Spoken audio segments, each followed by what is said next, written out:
मैं आपको पाठ 1 संत कबीरदास जी द्वारा रचित साखी का आदर्श वाचन करने के लिए कहा था। आप आदर्श वाचन किए होंगे, करेंगे और उसमें जो नए शब्द हैं उनको रेखांकित करते चलें। तो सर्वप्रथम मैं आपको संत कबीरदास जी हैं कौन, इस लेखक के बारे में मैं आपको थोड़ा सा बताना चाहूँगा। उनका संक्षिप्त परिचय, जीवन परिचय संत कबीरदास जी के। तो संत कबीरदास जी हमारी हिंदी भाषा के इतिहास पे यदि हम जाते हैं तो उसमें दूसरा काल है एक भक्ति काल। भक्ति काल को हम अगर संक्षेप रूप में देखें तो दो भागों में सगुण और निर्गुण रूपी में विभाजित किया गया, यानी डिवाइड किया गया है, सगुण और निर्गुण। तो हमारे संत कबीरदास जी निर्गुण जो धारा थी उसको भी दो भाग में विभाजित करते हैं, डिवाइड करते हैं, रामाश्रयी यानी संत काव्यधारा और प्रेम काव्यधारा। तो संत काव्यधारा के जो प्रमुख कवि थे वो थे संत कबीरदास। संत कबीरदास जी जो संत काव्यधारा के प्रमुख कवि थे और इनका जन्म सन 1398 ईस्वी में यानी 1398 में उत्तर प्रदेश के काशी नामक शहर में हुआ था। कबीर का जन्म 1398 में काशी में हुआ माना जाता है। इनके गुरु रामानंद थे, यानी ये रामानंद जी के शिष्य बताए जा रहे हैं। इनके जो गुरु थे वो रामानंद थे। कबीर ने 120 वर्ष की आयु पाई, यानी इनकी जो उम्र थी, जो अपनी लाइफ को जिया था वो थी 120 ईयर, यानी 120 ईयर्स इन्होंने अपने जीवन को जिया। जीवन के अंतिम कुछ वर्ष मगहर में बिताए और वहीं चिर निद्रा में लीन हो गए।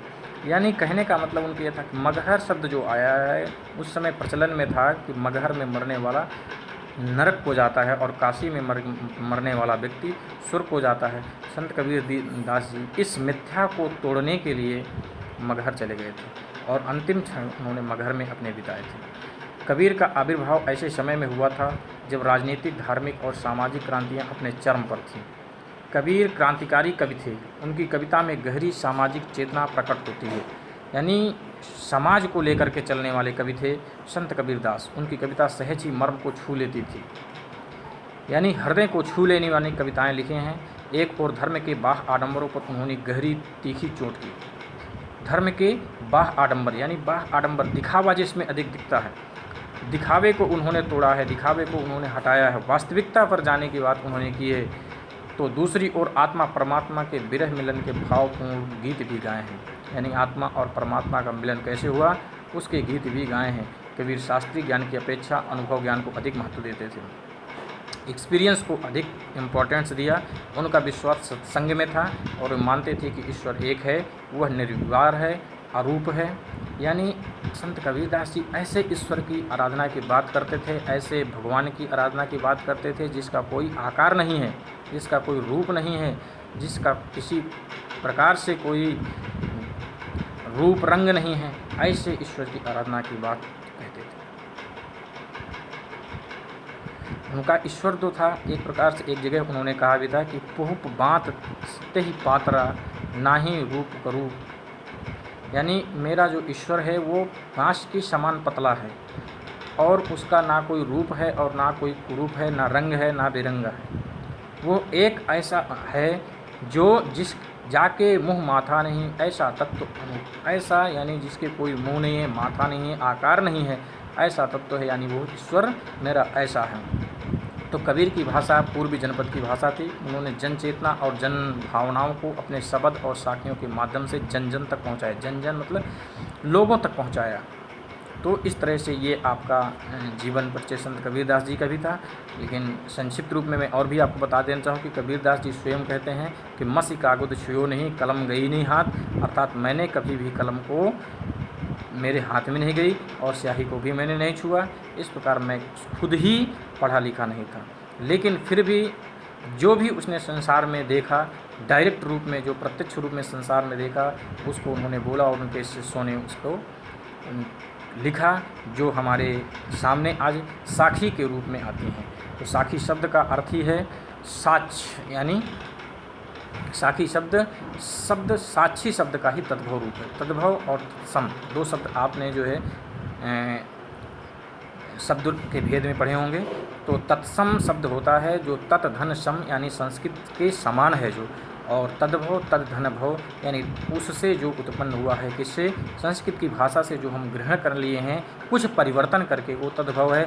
तो साखी शब्द साक्षी शब्द का ही तद्भव रूप है, जिसका अर्थ होता है प्रत्यक्ष ज्ञान, डायरेक्ट नॉलेज। जो हमको डायरेक्ट नॉलेज होता है, यह प्रत्यक्ष ज्ञान संत संप्रदाय में अनुभव ज्ञान की ही साक्षी शब्द से बना है, जिसका अर्थ है प्रत्यक्ष ज्ञान। ये प्रत्यक्ष ज्ञान गुरु शिष्य को प्रदान करता है, गुरु शिष्य को प्रदान करता है। संत संप्रदाय में अनुभव ज्ञान की ही महत्ता है, अनुभव ज्ञान यानी एक्सपीरियंस की ही महत्ता है, शास्त्रीय ज्ञान की नहीं। कबीर का अनुभव क्षेत्र विस्तृत है, अनुभव क्षेत्र यानी एक्सपीरियंस उनका विस्तृत है, फैला हुआ है। कबीर जगह जगह भ्रमण कर प्रत्यक्ष ज्ञान प्राप्त करते थे, अतः उनके द्वारा रचित साखियों में अवधी, राजस्थानी, भोजपुरी और पंजाबी भाषाओं के शब्दों का प्रभाव स्पष्ट दिखाई पड़ता है। स्पष्ट दिखाई पड़ता है क्या? राजस्थानी, भोजपुरी और पंजाबी भाषाओं का। इसी कारण उनकी भाषा को पंचमेल खिचड़ी कहा जाता है। इसी कारण उनकी भाषा को क्या कहा जाता है? पंचमेल खिचड़ी कहा जाता है। कबीर की भाषा को शतुकड़ी भी कहा जाता है। साखी वस्तुतः दोहा छंद ही है, जिसका लक्षण है 13 और 11 के विश्राम, यानी प्रथम पंक्ति में 13 और तृतीय पंक्ति में, और द्वितीय और चतुर्थ पंक्ति में 11-11 मात्राएँ, प्रथम और तृतीय पंक्ति में 13-13 मात्राएँ होती हैं। कुल मिलाकर के इनमें 24 मात्राओं का होता है। प्रस्तुत पाठ की साखियाँ प्रमाण है कि सत्य की साक्षी देता हुआ है गुरु शिष्य को जीवन के तत्व ज्ञान की शिक्षा देता है। यह शिक्षा जितनी बार वहाँ होती है उतना ही याद रह जाने योग्य भी होती है।